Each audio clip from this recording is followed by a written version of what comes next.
بسم الله الرحمن الرحیم.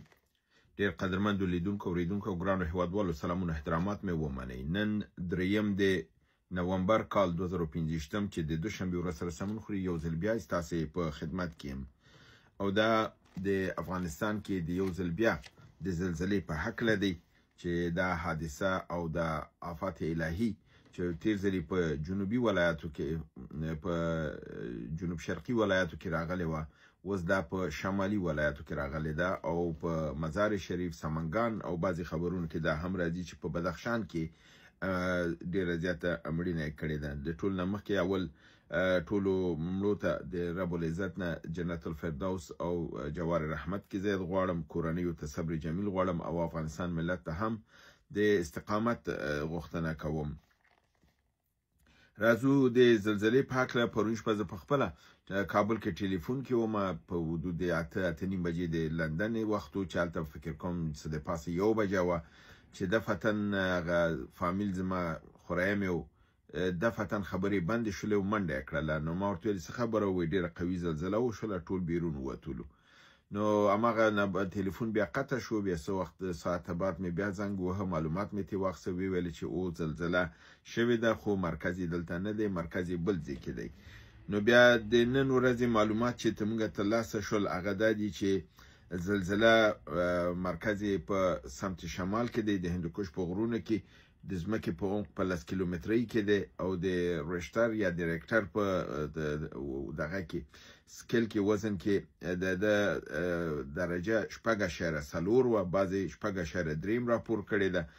دفتن د اسلامي امارت د خوا نه چې کومه احصایه ورکړل شوې وه د مرګ و ژوبلې چې دا مخکنۍ ده، سمنګان روغتیایي ریاست چې صمیم جوینده ویلي و چې 20 شهیدان او 140 ټپیان سمنګان ته راوړستل شوي دي.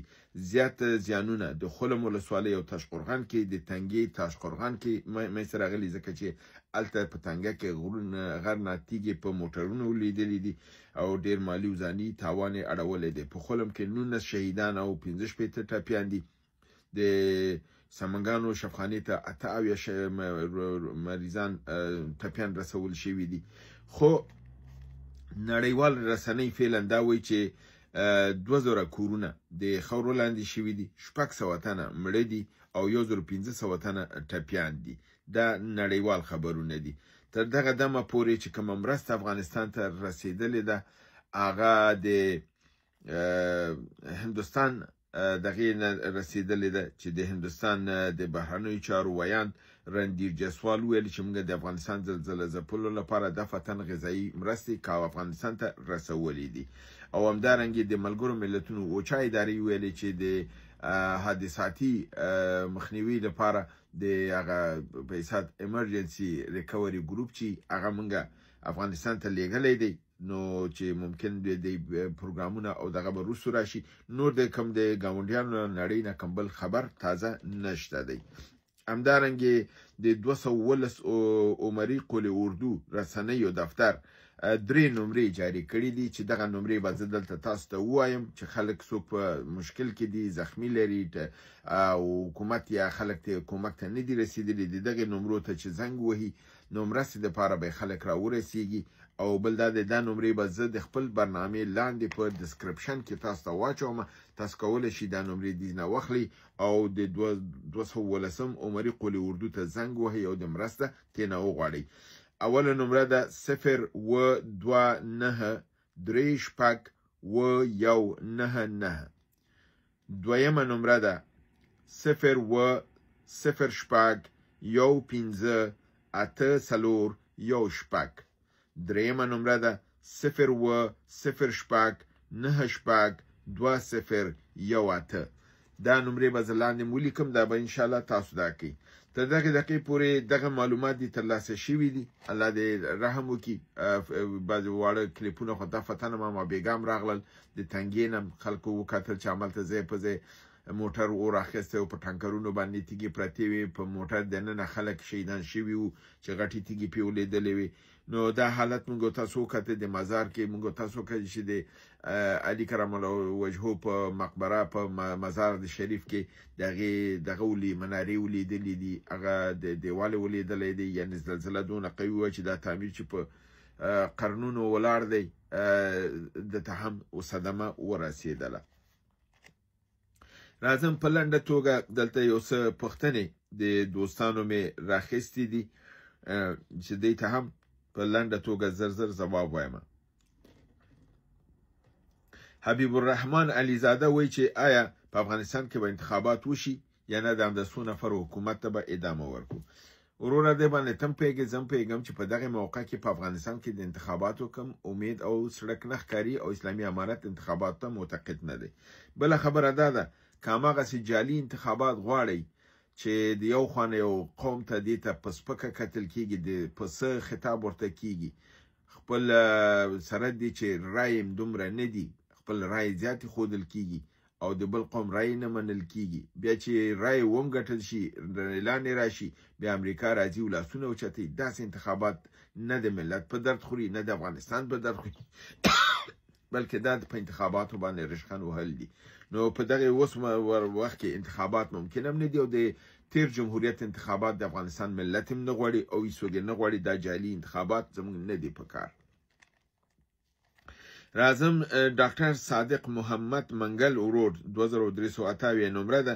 دی وایي چې یو خبره ما ډیر ځوروي چې پاکستان له امریکې نه پیسې اخلي او سیمه کې په حساب ترهګري کوي، نو چین او روسیه ولې ورسره ښې اړیکې ساتي؟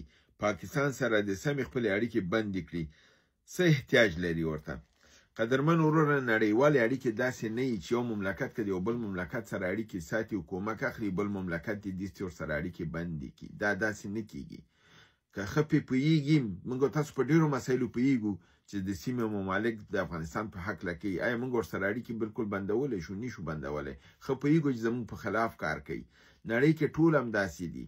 دا روسیه پوهېږي، چین پوهېږي چې فرضاً څه لوبه روانه ده، هغې لوبو لپاره تدابیر ګوري، خپله لوبه کوي، خو ځان نه پوهېږي چې فرضاً دفعتاً اوس چین نشي کولی پاکستان سره ټول اړیکې قطع کړي، ځکه په میلیارډونو ډالر هلته سرمایه گذاري ده، هلته پانګونه ده.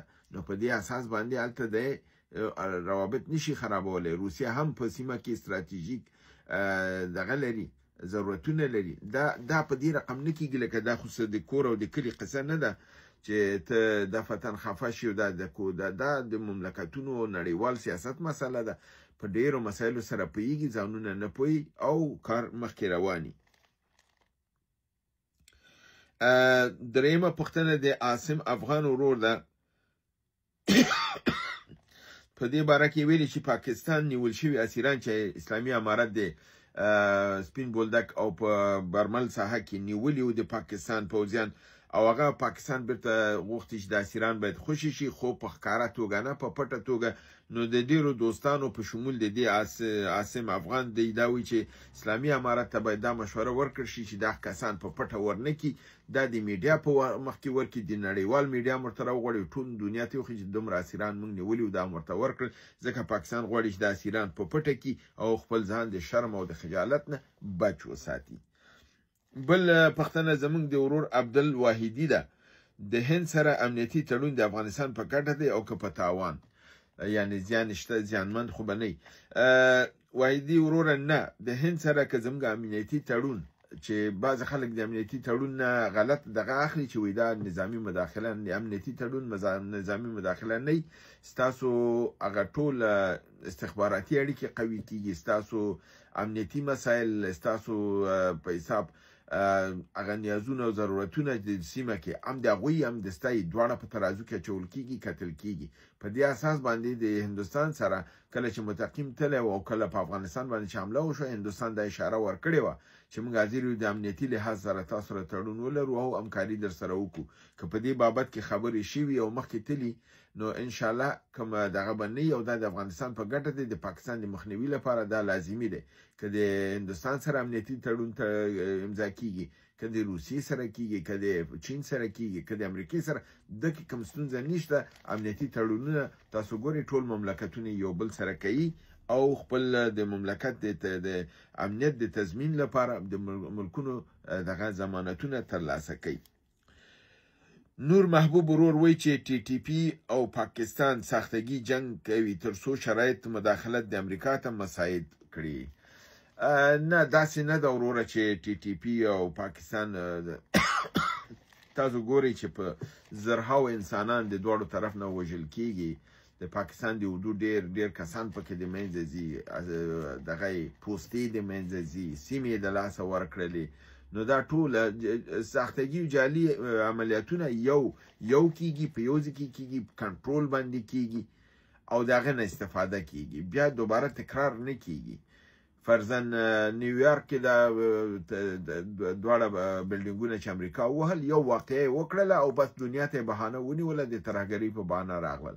پر اوسه کال پاکستان پولیس لاین کې خپل په پولیس لاین د کې چاودنه وکړله او هلته دغه د په طالبان واړوله، اپریشن دغه استحکام عزم پې شروع کړ.